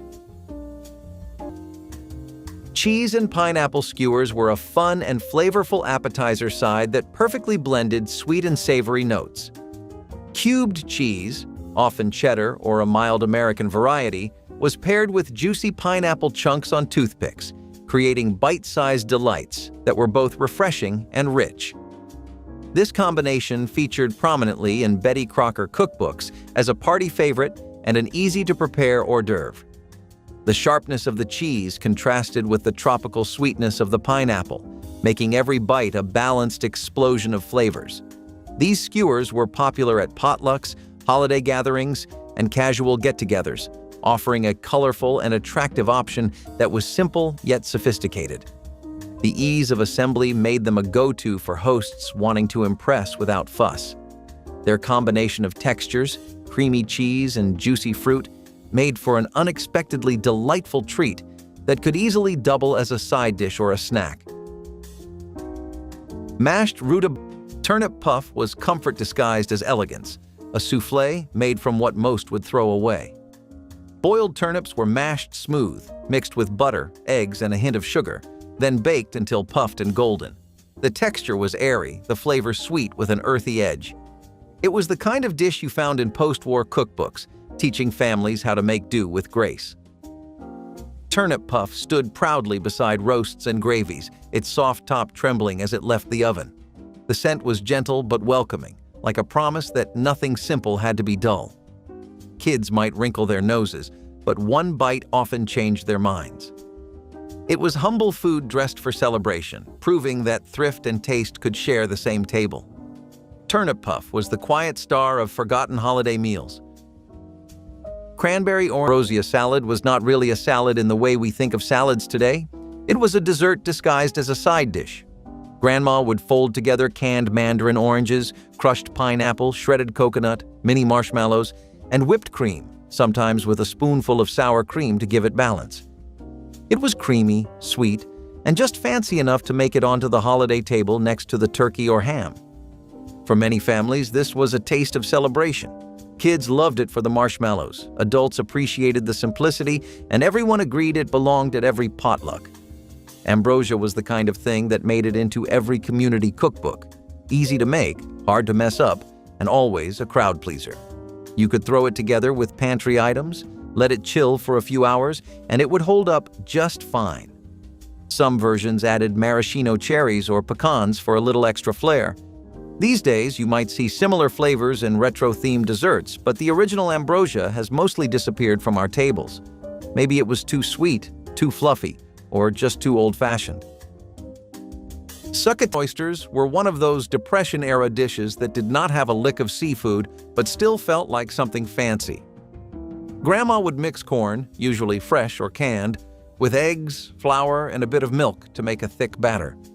Then she would fry little spoonfuls in hot oil or bacon grease until they puffed up golden and crispy around the edges. The name came from the way they looked, round, plump, and golden, like a fried oyster. But they were made of nothing more than corn and love. These fritters were often served as a side dish with soup or meatloaf, or even stacked up for breakfast. They were quick to make, easy to stretch, and always got eaten before they had time to cool. Kids loved them, adults counted on them, and they used up whatever corn you had on hand. Some folks added chopped peppers or onions for extra flavor, but the original was good enough all by itself. Corn oysters were proof that you did not need much to make something satisfying. You just needed a hot pan, a good spoon, and a little bit of memory. And mushroom casserole without the soup was the forgotten, homemade version of a side dish families leaned on before canned shortcuts took over. You would cook fresh green beans, sauté mushrooms with butter and onions, stir in cream sauce from scratch, and bake it all with crisp breadcrumbs or fried onions. It was hearty, practical, and made with real ingredients long before condensed soups became a shortcut. This casserole showed up at Sunday dinners, holidays, and potlucks, sitting next to roast meats or ham, adding creamy, comforting balance to every bite. Families loved it for stretching produce, filling plates, and making even basic meals feel special. The homemade version faded when convenience cooking took over, but back then, it was pure comfort with none of the shortcuts. You hardly see it now unless you are flipping through vintage cookbooks or swapping recipes with your grandmother. But once upon a time, this casserole was proof that simple, honest food could steal the show. Baked apples with raisins and cinnamon was a classic vegetable side that combined fresh green beans sautéed with butter, garlic, and toasted almonds for a nutty, buttery flavor. This elegant dish often appeared in Betty Crocker cookbooks as an easy way to elevate simple green beans into a special occasion side. The green beans were cooked until tender but still crisp, then quickly tossed in a skillet with melted butter and minced garlic to infuse them with rich, savory notes. Toasted almonds added a delightful crunch and nutty aroma, making every bite a perfect balance of textures. Green bean almondine was popular at dinner parties and holiday tables, praised for its sophisticated yet approachable flavor. It showcased mid-century home cooking's love for combining fresh vegetables with buttery richness and a crunchy finish. This side remains a nostalgic favorite for its bright green color, satisfying bite, and warm, nutty undertones that complement a wide variety of main dishes. Corn pudding with stuffed prunes wrapped in bacon were the show-stopping little bites of mid-century Christmas tables, sweet, smoky, and rich enough to steal the spotlight from the main course. Each soft, dark prune was carefully filled with a roasted almond or a small cube of cheese, then wrapped snugly in a strip of bacon. As they roasted in the oven, the bacon fat melted into the fruit, the sugar caramelizing to a deep, glossy brown. The kitchen filled with the sound of gentle sizzles and a scent that balanced sweet and savory perfectly. When they came out of the oven, they glistened, sticky and crisp at once, each one a tiny masterpiece of contrast. The salt of the bacon met the syrupy sweetness of the prune, a combination that felt both indulgent and comforting. Served on toothpicks beside roasts or arranged neatly on holiday platters, they disappeared within minutes. Guests reached for them without even realizing it, smiling as they bit into that warm, tender balance of flavors. Once considered elegant, entertaining food, they now survive mostly in memory, tucked into old cookbooks and handwritten recipe cards. Stuffed prunes wrapped in bacon were small luxuries that proved the holidays didn't need extravagance, just creativity, flavor, and love. German potato salad was never meant to be cold, and that was the beauty of it. Grandma would boil red potatoes until tender, then toss them with crisp bacon, diced onions, and a sharp vinegary dressing while everything was still warm. The result was tangy, salty, and just a little sweet, rich from the bacon but lifted by the vinegar. It was a staple at summer picnics and church potlucks, served straight from the pan or kept warm under foil. Unlike the creamy versions most people know today, this one had no mayonnaise and needed no chilling. It felt more like a real dish than a filler side, and it paired perfectly with sausages, roast chicken, or just a good slice of rye bread. You might find a recipe scribbled in pencil in the back of Grandma's cookbook, passed down from a German aunt or neighbor. It was hearty, practical, and impossible to stop eating once you started. These days, it is rare to find someone who still makes it from scratch. But the warmth, both literal and emotional, is something no cold potato salad can match. And memorable. Celery with pimiento cheese was a simple but striking buffet favorite that added a pop of color to spreads filled with casseroles and meats. Celery stalks were trimmed, chilled until crisp, and then stuffed with a bright orange pimiento cheese spread. The combination of creamy, sharp cheese with crunchy celery made for a satisfying bite. It was inexpensive, easy to prepare, and visually appealing, which is why it appeared at so many parties, picnics, and luncheons. The pimiento spread itself was made with cheddar, mayonnaise, and diced pimentos, giving it a tangy and slightly sweet edge. Children enjoyed the crunch, while adults praised its nostalgic flavor. It was often arranged on trays in neat rows, making it look both tidy and inviting. Celery with pimiento cheese was the kind of dish that carried Southern influence into mainstream gatherings during the 1970s. Though overlooked now, it once stood as a dependable, cheerful option that could be counted on to disappear quickly from the molded salad. Was one of those curious creations from vintage cookbooks that made vegetables and gelatin collide in the strangest way. You would take the classic 3-bean salad, green beans, wax beans, kidney beans, and suspend the whole thing in lemon or lime-flavored gelatin, set it in a mold, and proudly serve it at potlucks or family dinners. Back in the 1950s and 60s, molded salads were a rite of passage in every community cookbook, and this one was no different. It looked fancy, stretched pantry staples, and made sure not a single bean went to waste. People loved it for the bright colors, wobbly texture, and how it sat proudly next to roast meats or casseroles. It might sound a little off-putting now, but back then, molded salads were considered practical and even impressive. This one in particular packed protein, vegetables, and a little retro flair all in one strange, shimmering dish.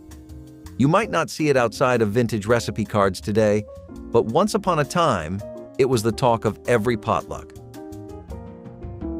Buttered parsley potatoes were the kind of humble, forgotten side, were a beloved holiday side dish that brought sweetness and elegance to many mid-century tables.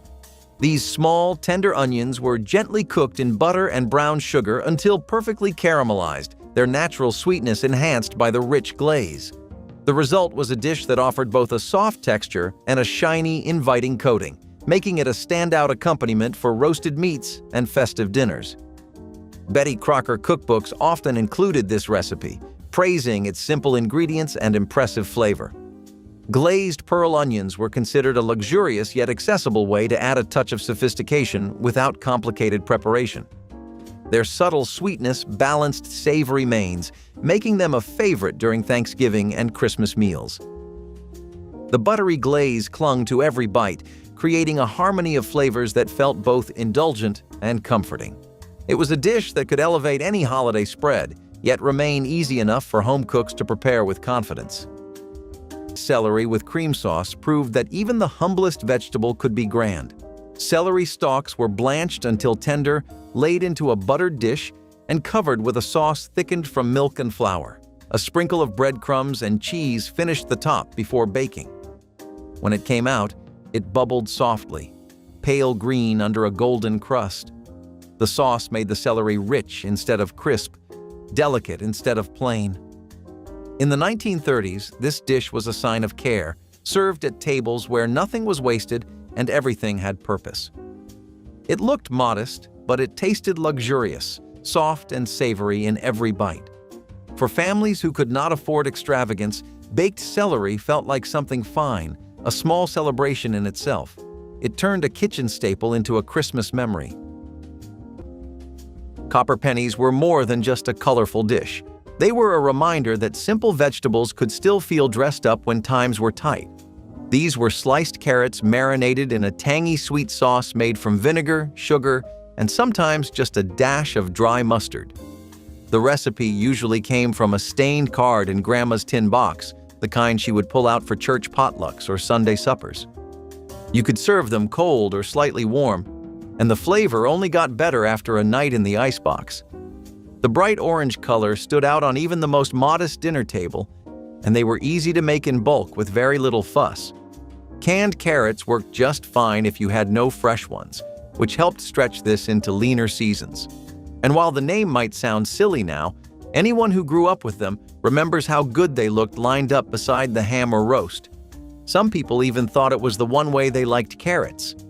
But somewhere along the way, this cheerful little side dish faded into memory, tucked between pages of cookbooks that no one opens anymore.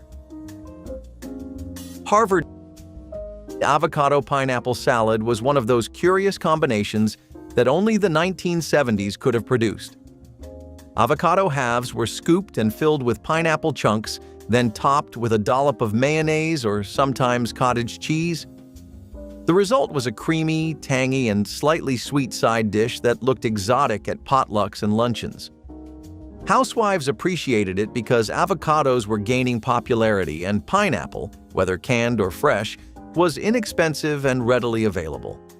The pairing of fruit with creamy dressings was a trend that defined the decade, and avocado pineapple salad fit neatly into that mold.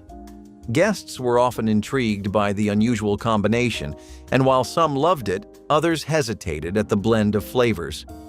Still, it represented the playful experimentation of the time, when food was as much about presentation and novelty as it was about taste. Avocado pineapple salad, though nearly lost today, stands as a snapshot of a decade that thrived on curiosity and creativity at the table. Our red cabbage was the tangy side dish that anchored family dinners, potlucks, and Sunday suppers for decades. You would slice red cabbage, simmer it with vinegar, sugar, and maybe bacon or apples for extra richness, and let it cook down until tender and glossy. The result was sweet and sour braised cabbage with a deep color and a bright, tangy bite that balanced heavier meals like roast pork or fried sausage. It came from old-world cooking traditions brought by European immigrants and slipped into American cookbooks by the 1940s. Folks leaned on cabbage to stretch meals when times were tight, but they still wanted hearty, flavorful sides. Sweet and sour red cabbage earned its place at the table by turning basic ingredients into something special. You hardly see it today unless you are flipping through vintage cookbooks or dining in old-school German restaurants, but back then it was a dependable side that made plain meals feel brighter. Hot celery and walnut salad was a classic side that brought crunch and creaminess together in perfect harmony. Crisp celery stalks were sliced thin and mixed with crunchy walnuts, then tossed in a light mayonnaise or yogurt dressing, creating a refreshing contrast in textures. This salad was often a staple in Betty Crocker cookbooks, celebrated for its ease and the satisfying bite it added to any meal. The cool, slightly bitter celery balanced the rich, buttery walnuts, while the creamy dressing tied it all together with a touch of tang. It was a favored side for holiday dinners and everyday meals alike, offering a healthy option that was still indulgent enough to feel like a treat. The nutty flavor of walnuts brought depth, and the salad's pale green hues added a fresh pop of color to the dinner plate. Its simple yet elegant nature made it beloved by home cooks, seeking something light and wholesome to complement heartier mains. Savory bread pudding with sausage was what home smelled like in December. Cubes of stale bread soaked in milk, eggs, and stock until they turned soft as clouds. Sausage browned in a skillet, its fat mixing with onions, celery, and pepper before joining the pudding dish. Baked until the edges turned crisp and the center stayed custardy, it came out golden and steaming. The first spoonful tasted like warmth itself, salty, rich, and comforting. In the 1940s, this dish sat proudly beside roasts, feeding big families with little waste. It filled bellies and hearts alike, stretching ingredients farther than they should have gone. Leftovers, if there were any, tasted even better reheated the next day. Savory bread pudding with sausage was proof that thrift and flavor could live side by side in perfect harmony. Spinach timbales were a dish that made vegetables feel like something grand. Grandma would mix cooked spinach with eggs, cream, and a handful of breadcrumbs, pour the mixture into small molds, and bake them until they puffed and set. The result was a delicate custard-like mound that held its shape and tasted rich and savory. It looked fancy, but was often made from leftovers or frozen spinach, which made it even more impressive. These little timbales were served warm with a drizzle of cheese sauce or gravy and were a regular part of dinner parties or special Sunday meals. They had that old-fashioned air of formality that came from caring about presentation, even when money was tight. Spinach timbales were quiet showstoppers, the kind of dish that made people stop and take note without saying a word. They are rarely seen today outside of vintage cookbooks or culinary schools, but for a time they were proof that vegetables could be elegant too. Maybe we would all eat more greens if they were served like this again. Bavarian cream was one of the most unusual molded salads of the 1970s. Cucumbers were pureed, blended with gelatin, and folded into cream before being poured into molds and chilled. The result was a pale green dish with a smooth texture and cool, refreshing flavor. It was often served in slices as part of buffet spreads, adding a quirky yet elegant note to the table. Guests were intrigued by its appearance, even if the flavor surprised them. Housewives liked it because it took a simple, inexpensive vegetable and transformed it into something striking. It was also considered refined, borrowing from European influences that were fashionable at the time. While the texture confused some diners, others found it light and refreshing. Cucumber Bavarian cream may sound peculiar now, but it showcased the 1970s willingness to experiment with ingredients and forms. It was playful, creative, and a reminder that even the humblest vegetable could become something entirely unexpected. Oyster sour cream slaw was the kind of cool, crisp side dish that showed up quietly at family picnics, luncheons, and Sunday dinners long before store-bought coleslaw took over. It was simple to make, but packed the refreshing punch you wanted next to a hot, heavy meal. Thin cucumber slices were tossed in sour cream, vinegar, dill, and sometimes a little sugar, creating a creamy, tangy salad that balanced fried chicken, pork chops, or pot roast. This was a summertime favorite, straight from those old cookbooks where frugality ruled the kitchen. Folks needed side dishes that stretched ingredients but still made meals feel whole, especially when gardens overflowed with cucumbers. You would find this slaw chilling in glass bowls at potlucks and reunions, cooling everyone off after long days in stuffy kitchens. It is nearly forgotten now, but for decades, this creamy cucumber salad was the quiet hero of summer tables, showing how something simple like a cucumber and sour cream could make a meal feel complete. Rice-marinated beets were a vibrant and tangy side dish that brought a burst of color and flavor to mid-century tables. These tender beets were soaked in a vinegar-based marinade seasoned with spices such as cloves, peppercorns, and bay leaves. The soaking process infused the beets with a bright acidity that perfectly balanced their natural earthiness. Betty Crocker cookbooks highlighted marinated beets as a simple yet elegant accompaniment, ideal for cutting through richer dishes and adding a refreshing contrast. The dish was popular for its ability to be prepared ahead of time and its pleasing mix of sweet, sour, and savory notes. Often served chilled, marinated beets were a festive favorite during holiday meals and summer dinners alike. Their bold red hue made them a striking addition to any plate, while their complex flavor made them beloved by both home cooks and guests. This recipe showcased the vintage kitchen's knack for turning humble vegetables into memorable sides that stood out in both taste and appearance. Steamed carrots and peas were the quiet beauty of Christmas dinner, the kind of dish that filled the table with warmth without ever asking for attention.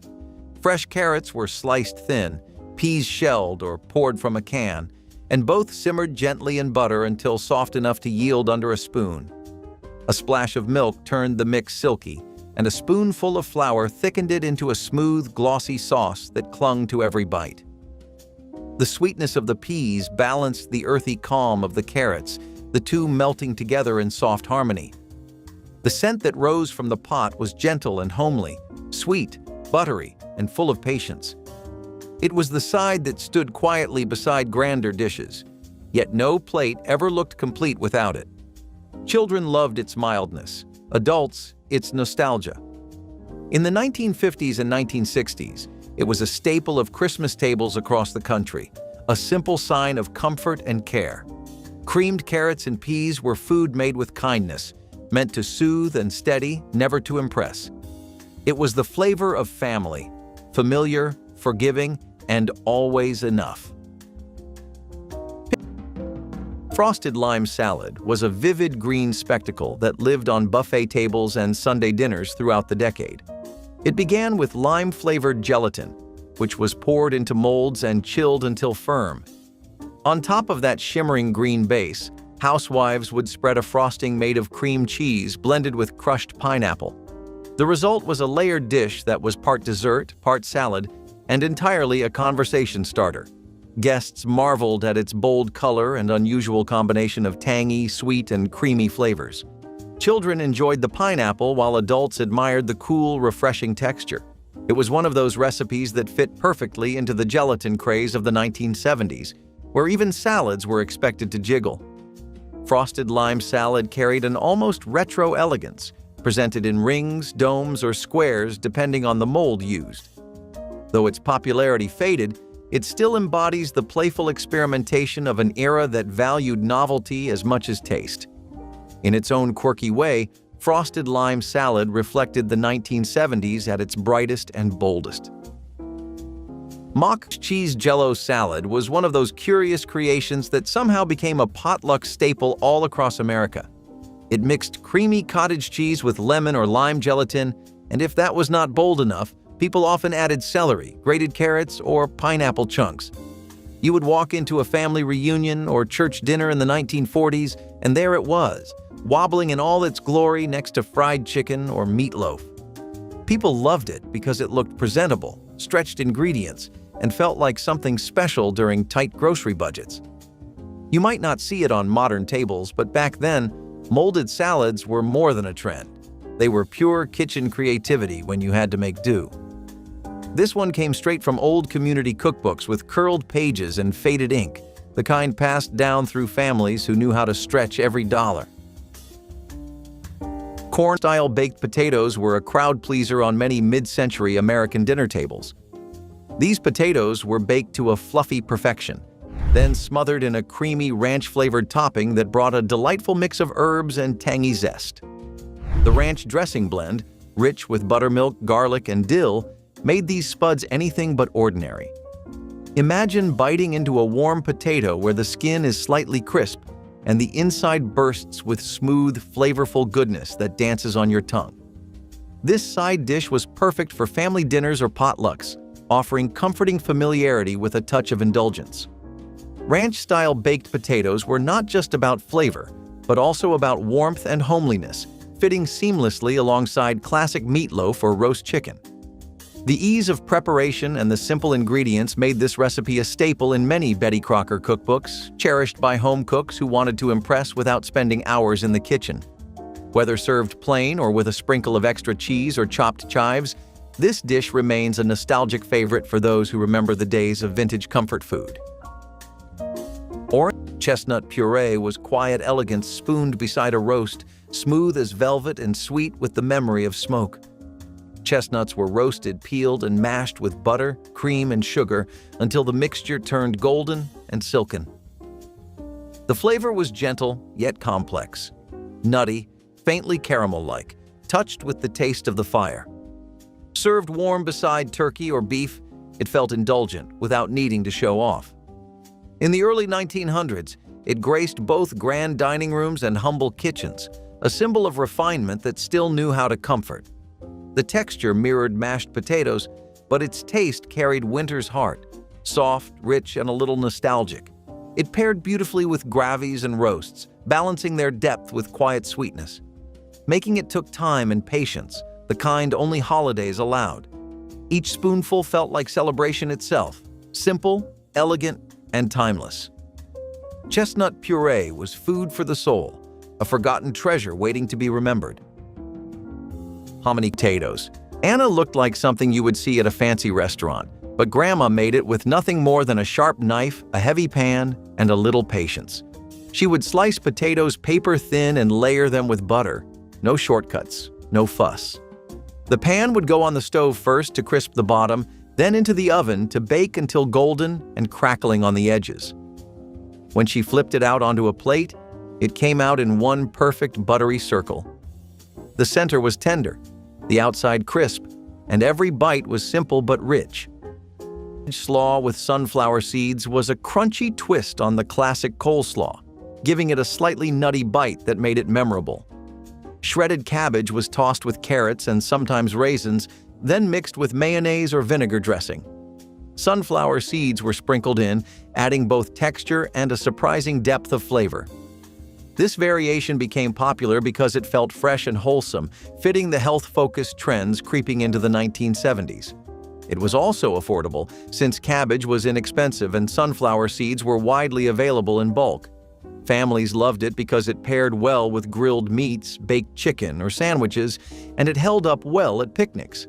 It was light but filling, crunchy but creamy, and versatile enough for all kinds of gatherings. Children often picked at the seeds while parents appreciated the nutritional value. Though it has almost vanished from modern tables, cabbage slaw with sunflower seeds once stood proudly as a reflection of the era's push toward foods that felt both homemade and just a little different. Cream noodle bake was the kind of creamy, carb-loaded side dish that quietly filled plates and bellies all across America, especially at mid-century potlucks and family dinners.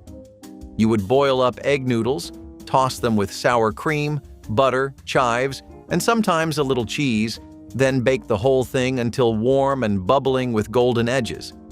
It was pure comfort food, straight from the faded pages of those old spiral-bound cookbooks that promised to stretch your groceries and still bring something hearty to the table.